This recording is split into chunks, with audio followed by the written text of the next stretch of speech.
So Walt's city did get built, or a version of it, and it was Celebration, and it took a few decades for the Disney company to figure out how to do it and where to do it. And basically they had they bought the land very, very cheaply.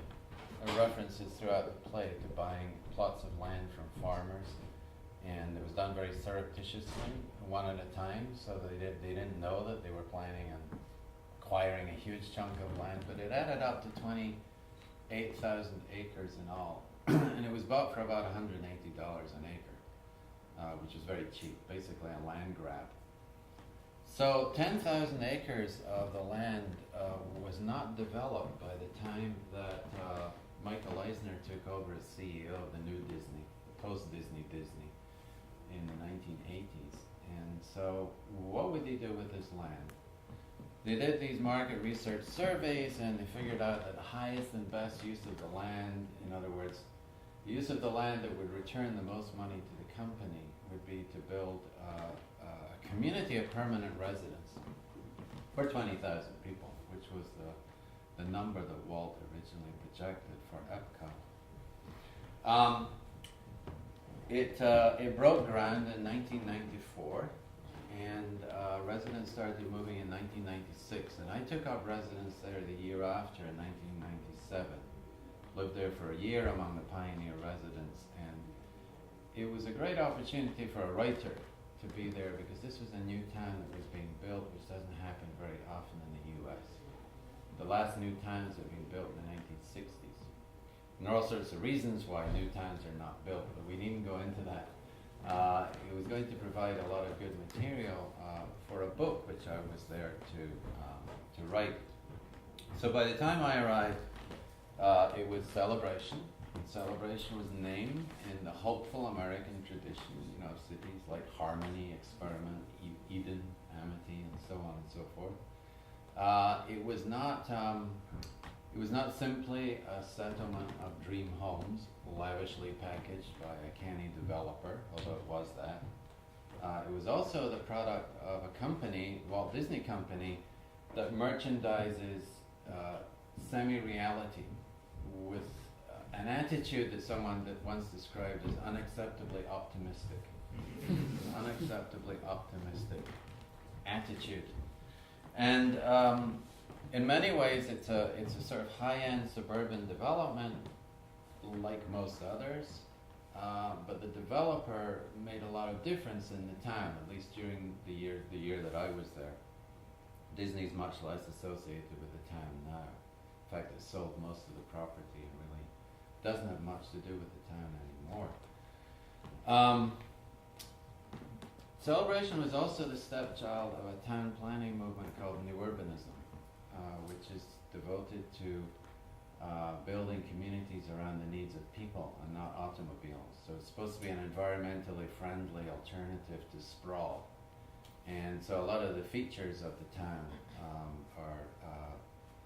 are technically speaking, are supposed to reduce the carbon footprint of the town, and also to reintroduce citizens to the virtues of the kind of civic life that's imagined to have pre-existed the war, pre-war American small town as the blueprint for what Celebration was. And so in many ways it was chosen to reinforce Disney family values, but not be in competition with the theme parks itself. So there's a real effort to separate Celebration off from the theme parks and not have any kind of visible Disney presence there. Now let me just show you a few slides. This is Osceola County, which is where Celebration was built. It's a cattle ranching county, or was for the most part. People usually don't associate Florida with cattle ranching, but it's a big cattle ranching state. And very low income. Rodeo is very popular nearby in Kissimmee, in the town of Kissimmee. And most people who went down to look at Celebration and who still go there only visit the town itself. And they write about Celebration, and they don't consider what Celebration is part of, which is this county and the region. And in addition, the same could be said of Disney World. Disney World has had a massive regional footprint. And the real story about Central Florida is about the regional footprint of the park. So too, the real story about Celebration in many ways is not about the town itself, but its relationship to its neighbors. And Osceola County is fast changing because of the tourist and hospitality industry in the region. And it's one of the fastest growing counties in America. Now these are two shots. One is of the strip, the tourist strip outside of Celebration, which is a classic example of tourist sprawl.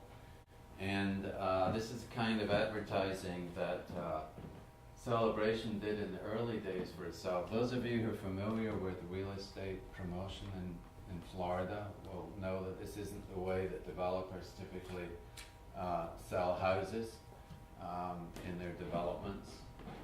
Celebration is a very high concept from the beginning. It was selling much more than a house. It was selling a conceptual lifestyle. Here's a pretty revealing comparison or contrast between vernacular architecture on the strip. That was Jungle Land, a very wonderful example of vernacular architecture. I think it burned down a few years ago. And some row housing inside Celebration, which is very neo-traditional townhouses. And here's another contrast on the right. Was a house on the strip called Xanadu, House of the Future, which was a version of the look of the future, probably circa early 1980s. It's kind of superannuated now. And on the left is a typical house in Celebration, porch-saddled neo-traditional home of the sort that really hadn't been built in Florida for at least 50 or 60 years until Celebration came along. And at least in real estate, in the real estate industry, the look of the future on the left, which is neo-traditionalism, is in many ways the look of the future. It's kind of back to the future version of the future. And most of Celebration is built like this. And for most people who visit, it's a little uncanny because it seems like a stage set or a film set. Here's some logos on the left. This was the logo for the school. The lion was probably designed by a Disney Imagineer. Not very aggressive lion, and was thought to be a liability for the sports teams. And also the pride part, some of the super Christian parents in town thought that was a little too gay to have a logo for the school. So they had a few things to say about that. And on the right, there's the town logo, and one of the first things that residents pointed out when they moved in was that you can't actually have a dog without a leash within Celebration, although this sort of carefree vision is very striking. There were a lot of rules in Celebration, as is typical in high-end suburban developments that are governed by homeowners associations. People had a lot to say about the rules. Here's some blueprint images. It's difficult for you to see them. They're so far away.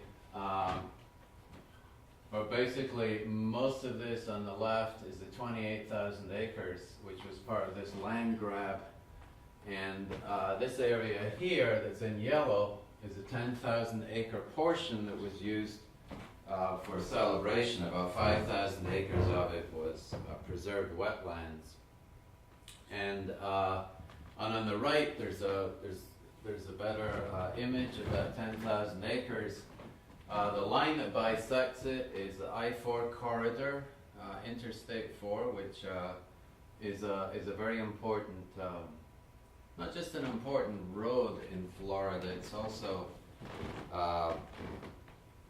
the I-4 corridor in many ways is the swing constituency politically for the whole of the nation. In fact, the 2000 presidential election was decided on the I-4 corridor, not just in West Palm Beach, but on the I-4 corridor, and it remains very much a swing constituency. So Celebration sits on a very important part of the political soil of America. And the site is bisected by the I-4 corridor. People often ask me, after I'd done my research there and written my book, what were the bigger reasons for why the Disney company decided to build Celebration other than simply, maybe realizing Walt's vision and raking in another 20% of investment profit on a particular venture. And one of the things I discovered was that the company had gotten quite a lot out of the state for Celebration. It had gotten environmental permits for about 20 years of development in the region on the back of the blueprint for Celebration. And this is very important because as with Disney World itself and its impact on the region, Celebration was also going to have a big impact on the region in terms of what the Disney company would do with those permits.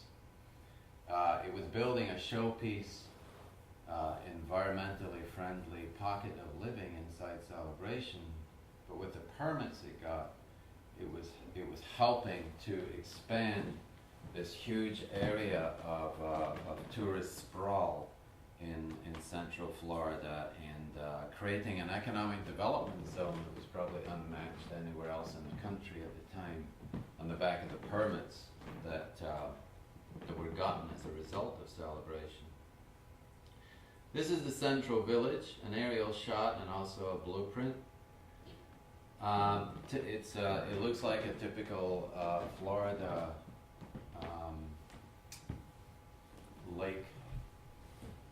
lakeside town. The lake is artificial, like the lakes in Walt Disney World. There are many features of the town, the Central Village, that differ from conventional suburban development, and they're very typical of new urbanism. There's a clearly defined core, downtown core. There's also a clearly defined edge, so there's no sprawl. It's mixed income, zoned for mixed income. It's also mixed use. And there's an interconnected street pattern, so it's very pedestrian friendly. If you were in a typical suburban subdivision, there would be very fancy houses around the lake, which there are not in Celebration. There's a very, very high premium placed on public space, a lavish use of public space. And also in the green belt that wraps around the village there is a golf course. But again, not premium houses on the golf course, fairly lavish public access to the green space. So if you compare it with a conventional suburban subdivision, there are definitely big differences. Here you see some of the major freeway action. When you're actually in Celebration, you're not aware of this. It's very highly landscaped.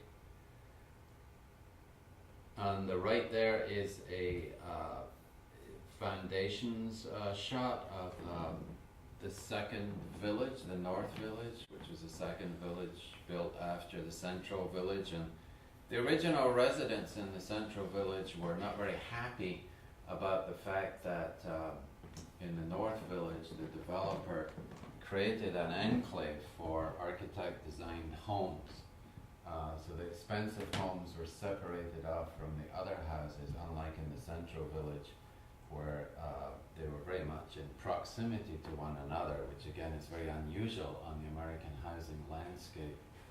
On the left is a shot of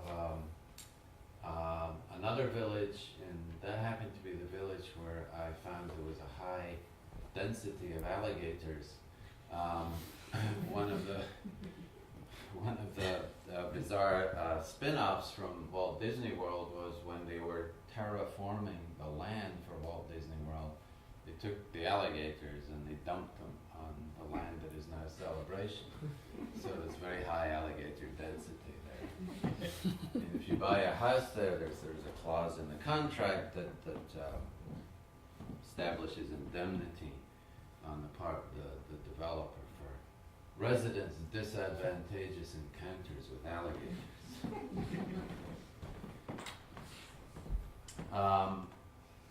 As I said earlier, the Disney presence in Celebration is almost non-existent. The retailers were not allowed to have any kind of Disney merchandise, but every so often some mischievous person or retailer would put up a Disney sign. This was one such, a bicycle retailer. He was asked to take that down fairly quickly. It's probably the only place in Central Florida where you can't buy Disney merchandise. This is the downtown area, which is one of the most peculiar parts of the town, because this downtown retail zone was up and running certainly by the time I got there, and by the time hardly anyone really, there was maybe 1,500 people living in town by the time I got there. So this doesn't happen at all. It shouldn't happen in real estate. Commercial real estate is developed when there is a need for it, a demand from residents. But the idea here was to have a very vibrant town center up and running, to show that this was going to be a real town instead of something else. And only a developer with very deep pockets could do this. It's one of the reasons why new towns don't get built very often. You need a lot of money up front to do all the infrastructure, and it takes maybe 15 years with a town this scale before you get a return on your investment from selling the housing lots. And a lot of things can happen to the housing market in the course of 15 years or so, as we know. So it's very risky, and only a company like the Disney company could have probably taken this on. So downtown area there are apartments above the stores, which is the way it used to be in pre-war American towns. It was illegal. It still is illegal in most counties in the U.S. to do that kind of mixed-use zoning. But new urbanism, towns like Celebration, other new urbanist towns have helped to change a lot of the zoning. And now in most planning departments across the country, it's becoming very much the norm to push for mixed-use zoning again. I lived in this area here. I lived right down at the end of that street, the main street, in an apartment next to the lake, which is a very good place to be if you were writing a book about Celebration, because you could watch everything going on there. And so I lived there with my two capricious cats, Molly and Hamish. And I mentioned them because they lived there illegally. They would have had to have been declawed if they had lived there legally, and I wasn't about to do that. But every so often, being capricious cats, they did escape, and they would walk along the railings there in full sight of people. No one ever turned me in. No one informed on me. And I was probably the last person in Celebration who would be thrown out of town, because the company knew I was writing a book, and they certainly didn't want a headline. They were very leery about headlines that would tarnish the brand, and so that would have been one headline that would have done the trick. Nonetheless, I lived all year with the fear that I might be turned in because of Hamish and Molly, which is completely irrational, but says a lot about the psychology of living in a place like Celebration. People, newspaper journalists went to town on the idea that Celebration was a totalitarian hellhole with all of these rules. But in actual fact, the homeowner association rules were probably no more stringent than any other, and the company was so leery about bad publicity that it probably was much softer. in its enforcement of the rules than it would be elsewhere. The company was able to make sure there was a lot of traffic downtown, which the retailers needed. Why? Because it was able to have a lot of control over tourist traffic in Central Florida, so it could bring custom to the town center in those early days or those early years. Even so, it was very difficult for the retailers to get the custom they needed, so they would put on special events at the weekends, like farmers markets and the like. After a while, they started doing fake snow at Christmas, and they had Muzak pumped in from the base of these trees, right next to my apartment. Did not appreciate it at all, I have to say. Here's just some random shots of the neo-traditional streetscapes. The housing rules held that you couldn't build the same style of house twice in one street, so there was a prescribed variegation of housing styles, which is very much in contrast to cookie-cutter housing, which is typical in suburban subdivisions. The garages are at the back instead of at the front, again, in contrast to most suburban subdivisions. This was a school about which I could talk for a few hours. School was a big topic of conversation in Celebration. I don't have time to go into it here, except that it put an immense amount of pressure on the school kids to perform above par, because the whole world was watching them. And the property values really were very much tied to their test scores. Property values and teenage alienation don't make good bedfellows. Here's some shots of families. They're different income brackets. They were mostly white, late boomer families with more than the typical average number of children, let's say. And there were lots of theories about why Celebration turned out to be mostly white demographic. Some of them I deal with in the book.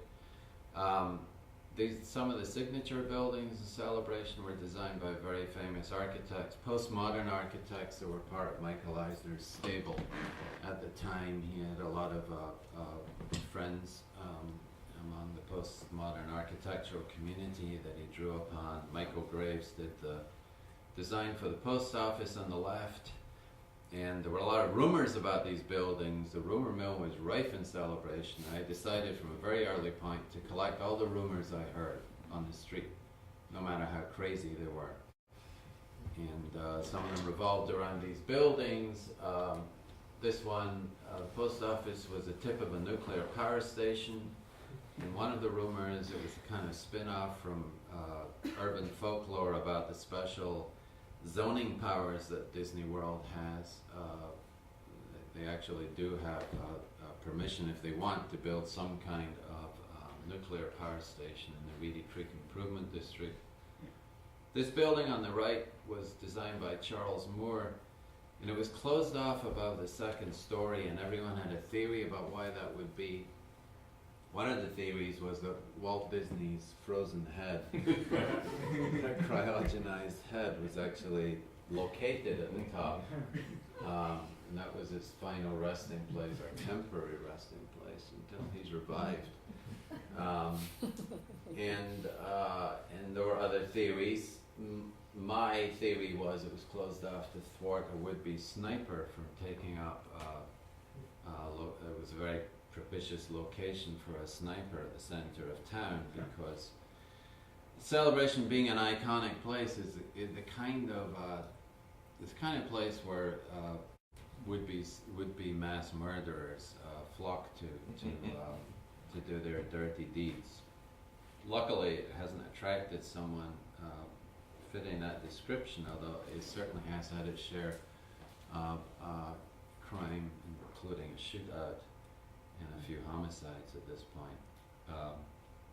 Teenagers, of course, used the top of that tower as a spot for making out, because they considered it to be not under surveillance. Teenagers thought that the whole town was under surveillance.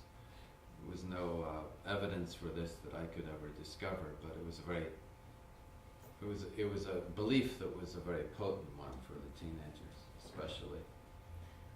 Disney began to take its name off the town fairly early on, much to the consternation of a lot of the residents who had moved there and had bought real estate on the basis of the Disney name. There was a lot of bad press around the school, and in fact, very quickly a genre of story about Celebration started appearing, which was Trouble in Paradise story. And in fact, 99% of the media stories about Celebration belong exactly to that genre. And whenever anything bad happens in Celebration, I always get a phone call from some journalist, and I say, I know what story you're going to write. I've read 5,000 stories like this. I know your editor wants that story, and you can't write any other kind of story. So my sympathies are with you, but I'm not going to help you write that story.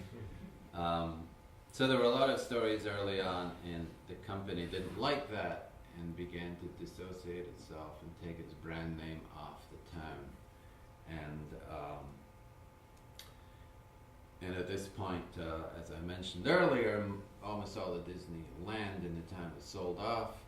The company still retains a veto vote on certain aspects of development within the town. It's unlikely to ever use that, but it's symptomatic of the legal mentality in the company itself, that they would build in a veto vote in perpetuity, which is very unusual in the real estate industry. Most developers, they want to make their money and then get out and have no further responsibility for a development. This was Founders Day weekend. Most of the people living in the town when I was there in 1997 would be in that picture. And on the left, this was the first election that took place in the town hall. The town hall was the least loved building in Celebration. Fellow with stilts. On stilts, people expected, a lot of visitors to Celebration expected to see, Mickey Mouse or other Disney characters in costume in the streets, but that was never the case. But every so often someone in costume would show up, like this fellow in stilts. I don't know where he was from. But no one ever asked where men on stilts come from. They just seemed to appear. And this was me in costume. My last civic duty in Celebration was and I didn't expect to get all that involved in the affairs of Celebration when I first went there, but I did. And partly for the book, but also, especially at the school, I got more involved in substitute teaching at the school and helping out and in various other civic duties, because there was a certain amount of pressure to be involved in certain, to a large degree, in the civic spirit and community operations of the town. So I was supposed to be George Washington here, leading the July the 4th parade in 1998. I couldn't find a colonial wig, so that's a biblical wig that I'm wearing. And it's very, very hot in that costume. So as we were marching through town, I overheard one kid say to his father, "Look, it's Ben Franklin." And someone else thought I was Abraham Lincoln. So either they were hallucinating in the heat, or the costume wasn't so great.